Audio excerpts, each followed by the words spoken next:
तो चलिए सीधे मुद्दे पर आते हैं। आज हम अपने इस विश्लेषण में द विस्पर ऑफ एंटीक्स के दूसरे एपिसोड का पूरा ब्रेकडाउन करने वाले हैं। अगर आपने पिछला हिस्सा मिस नहीं किया है तो आपको पता होगा कि कहानी पहले ही कितनी इंटेंस हो चुकी थी। लेकिन ये दूसरा एपिसोड, भाई ये तो बिल्कुल अलग ही लेवल पर चला गया है। खतरा और रहस्य दोनों बेहद बढ़ गए हैं। तो बिना किसी देरी के शुरू करते हैं इस एक्शन पैक कहानी की चर्चा। अब सबसे पहला और सबसे बड़ा सवाल जो शुरुआत से ही दिमाग में आता है वो ये है कि आखिर ये ब्लैक ड्रैगन गैंग है कौन और इन्हें अमन से चाहिए क्या। मतलब ये कोई सड़क छाप गुंडे नहीं है, ये एक बेहद खतरनाक और रूथलेस एंटीक स्मगलिंग गैंग है। इनकी एंट्री से कहानी में एक ऐसी जानलेवा धमकी शामिल हो गई है जो हर पल एक साए की तरह अमन पर मंडरा रही है। यहां एक पल के लिए भी चैन की सांस लेने का मौका नहीं मिलता। ओके, तो आइए देखते हैं कि ये सब कुछ आखिर कैसे एस्केलेट होता है। आपको हैरानी होगी कि ये पूरा का पूरा इंटेंस ड्रामा सिर्फ एक दिन के अंदर घटता है। सुबह अमन के घर से शुरुआती हलचल, दोपहर को कैफे में एक ज़रूरी मुलाकात, शाम ढलते ढलते एंटीक मार्केट की भीड़भाड़ और आखिर में रात के अंधेरे में छुपे हुए उस मंदिर का सीन। सच में ये एपिसोड टाइम के खिलाफ एक तेज रेस की तरह भागता है, जहां हर गुजरते घंटे के साथ टेंशन बढ़ती ही जाती है। दिन की शुरुआत ही होती है एक बेहद अलार्मिंग वार्निंग के साथ। अमन को ये चेतावनी मिलती है ब्रॉन्ज मिरर से। हाँ, वही मिरर जिसमें एक हैरानगेज सुपरनैचुरल पावर है। मिरर अमन को साफ साफ आगाह कर देता है कि कल रात वाले लोग ब्लैक ड्रैगन गैंग के थे और अब अमन सीधा उनके निशाने पर है। ये वो मोमेंट है जहां हमें रियलाइज होता है कि यहां सिर्फ क्रिमिनल्स का खतरा नहीं है, बल्कि इन जादुई एंटीक्स का अपना एक अलग ही रहस्यमय असर और कनेक्शन है। लेकिन देखिए, जहां एक तरफ ब्रॉन्ज मिरर इतनी सीरियस वार्निंग दे रहा है, वहीं दूसरी तरफ एक छोटा सा कॉमेडी का तड़का भी है। जरा सोचिए, एक टूटी हुई कंघी डर के मारे चिल्लाती है कि भैया मुझे छुपाओ, मैं बहुत कीमती हूं। ये कॉन्ट्रास्ट बहुत ही मजेदार है। एक तरफ साक्षात मौत का खतरा मंडरा रहा है और दूसरी तरफ एक कंघी अपनी कीमत को लेकर पैनिक कर रही है। इस पूरे हल्ला गुल्ला के बीच बेचारा अमन घबराकर अपने इन सारे जादुई एंटीक्स और 50 लाख रुपए के कैश को चुपचाप एक सेफ में लॉक कर देता है। और बस ठीक इसी वक्त एंट्री होती है एक नए और बेहद जरूरी किरदार की, यास्मीन खान। ये 26-25 साल की एक बेहद स्मार्ट, कॉन्फिडेंट एंटीक डीलर और फॉर्मर हिस्ट्री स्कॉलर है। वो आते ही अमन को पूरी तरह से हैरान कर देती है। क्यों? क्योंकि उसे पहले से ही अमन की पिछली एंटीक डील और इस खतरनाक गैंग के बारे में सब कुछ पता है। ये एक ऐसी साथी का आगमन है जो सच में इस कहानी को एक नई दिशा देने वाली है। यहां एक और चीज बहुत ब्रिलियंटली हाईलाइट होती है। अगर हम दोपहर के उस कैफे वाले सीन को देखें तो दोनों के कैरेक्टर्स के बीच का डिफरेंस बिल्कुल साफ दिखता है।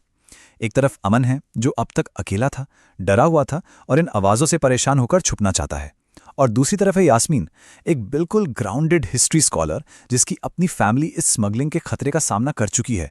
वो डरकर भागने वालों में से नहीं है, बल्कि डटकर हालात से लड़ने के लिए तैयार है। और हाँ, इस कैफे की मुलाकात में एक और मजेदार ट्विस्ट आता है। वो सुपरनैचुरल टूटी कंघी ना यहां एक विंगमैन का काम करती है। वो अमन के कान में फुसफुसाती है कि यास्मीन की धड़कन तेज हो रही है उसको देखकर। मतलब एक तरफ इतनी टेंशन और जान का खतरा चल रहा है और दूसरी तरफ इन दोनों के बीच धीरे धीरे एक मीठा सा रोमांटिक कनेक्शन बन रहा है। ये छोटी छोटी डिटेल्स ही तो इस कहानी को इतना एंगेजिंग बनाती हैं। फिर आती है वो प्रोफाउंड और वल्नरेबल मोमेंट जहां अमन अपना सबसे बड़ा राज यास्मीन को बता देता है कि वो इन एंटिक्स की आवाजें सुन सकता है। और सबसे चौंकाने वाली बात क्या है? यास्मीन तुरंत उस पर विश्वास कर लेती है, बिना किसी शर्त या शक के। ऐसा इसलिए क्योंकि यास्मीन के अपने दादाजी के पास भी एग्जैक्टली यही अलौकिक शक्ति थी और इस शक्ति के बदले उन्हें अपनी जान की कीमत चुकानी पड़ी थी। ये एक ऐसी पर्सनल और ट्रैजिक कहानी है जो इन दोनों को एक दूसरे के दुख से डीपली जोड़ देती है। खैर, शाम ढलते ही सीन शिफ्ट होता है एंटीक मार्केट की तरफ और यहां कहानी में एंट्री होती है एक नए एंटीक की। एक बेचारी रोती हुई पुरानी पेंटिंग जो अमन से मदद की भीख मांग रही है। उस बेचारी पेंटिंग को भीड़ में नकली यानी फेक बताया जा रहा है, जबकि असल में वो एक ओरिजिनल राजा रवि वर्मा है। ये डेस्परेट पुकार हमें एक बार फिर याद दिलाती है कि अमन के पास जो पावर है वो सिर्फ एक मैजिक ट्रिक नहीं है, बल्कि इन बेबस एंटीक्स को बचाने की एक बहुत बड़ी रिस्पॉन्सिबिलिटी है। अब देखिए ये चीजें कैसे अचानक एस्केलेट होती हैं। मार्केट की भीड़भाड़ में बिना किसी वार्निंग के 5 गुंडे आकर अमन और यास्मीन को घेर लेते हैं। उनका लीडर अग्रेसिवली उस रेयर मिरर की मांग करता है और यास्मीन को ले जाने की धमकी देता है। लेकिन यहां यास्मीन साबित कर देती है कि वो वाकई किसी से कम नहीं है। बिना एक सेकंड गवाए वो अपने बैग से पेपर स्प्रे निकालती है, हमला करती है और उन दोनों को वहां से बच निकलने का रास्ता बना लेती है। सो द क्रूशियल पॉइंट यहां पर यह है कि इस अफरा तफरी और जानलेवा हमले के बीच भी वो सुपरनैचुरल एलिमेंट उनका साथ नहीं छोड़ता। जब वो दोनों जान बचाकर भाग रहे होते हैं तब वही ब्रॉन्ज मिरर एक चौकन्ने गाइड की तरह काम करता है। वो अमन को एक वाइटल टैक्टिकल एडवाइस देता है कि लेफ्ट साइड की गली में एक अंधेरे पुराने मंदिर में जाकर छुप जाओ। It's really fascinating, right? ये एंटीक्स बिल्कुल एक जीते जागते साथी की तरह उन्हें बचा रहे हैं। उस मंदिर के अंधेरे और अकेलेपन में जहां सिर्फ एक दिया जल रहा है, इन दोनों को आखिरकार थोड़ी राहत मिलती है। ये जगह एक बेहद इंटीमेट और सेफ सेंचुरी बन जाती है। वहां यास्मीन अमन का हाथ पकड़ती है और उसे हौसला देती है। उस एक पल में जैसे अमन की सारी जिंदगी की अकेलापन खत्म हो जाती है। उन्हें समझ आ जाता है कि इन खतरनाक हालात का सामना अब उन्हें मिलकर एक टीम की तरह ही करना होगा। लेकिन ट्विस्ट अभी बाकी है। जैसे ही दोनों के बीच एक हल्का सा रोमांटिक मोमेंट बनने लगता है, हमारी वही जादुई कंघी दोबारा बोल पड़ती है। वो एकदम इंटरप्ट करती है और कहती है कि भाई साहब, रोमांस बाद में कर लेना, बाहर अभी भी गुंडे खड़े हैं।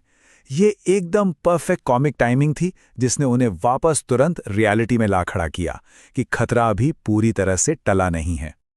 और रियलिटी का ये झटका तब और भी जोरदार लगता है जब अमन आखिरकार अपने घर वापस पहुंचता है। वो देखता है कि उसके घर के ठीक बाहर वही काली ब्लैक एसयूवी खड़ी है। और इतना ही नहीं, दरवाजे पर एक एनवेलप छूटा गया है जिसमें साफ लफ्जों में ब्लैक ड्रैगन गैंग की तरफ से एक सीधी सीधी जान से मारने की धमकी है, जहां उन्होंने उन दोनों की जिंदगी के बदले एक भारी रकम वापस मांगी है। अब जो बात सच में होश उड़ाने वाली है वो ये आंकड़ा है, पूरे 50 लाख रुपए। गैंग ने इनकी जान बख्शने के लिए जो रैंसम डिमांड की है वो 50 लाख की है। सोचिए, एक आम इंसान के लिए इतनी बड़ी रकम रातों रात लाना प्रैक्टिकली इम्पॉसिबल है। ये डिमांड और इसकी वसूली का तरीका साफ दिखाता है कि ये ब्लैक ड्रैगन गैंग असल में कितना पावर हंग्री, लालची और बेहद खतरनाक है। पर मजे की बात क्या है पता है? इस धमकी का असर उन पर बिल्कुल उल्टा होता है। अमन अब पूरी तरह बदल चुका है। वो अब एक डरी हुई विक्टिम की तरह छुपेगा नहीं।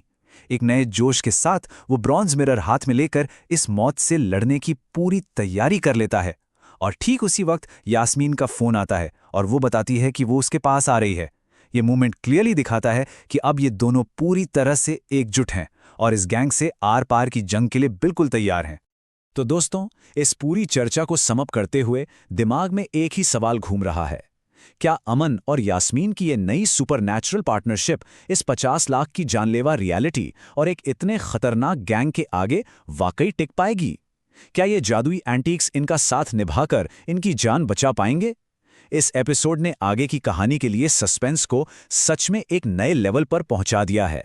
इन्हीं सवालों के साथ हम आज का ये विश्लेषण यहीं पर खत्म करते हैं। मुझे पूरा यकीन है कि आप भी इस कहानी के अगले हिस्से को जानने के लिए बहुत एक्साइटेड होंगे।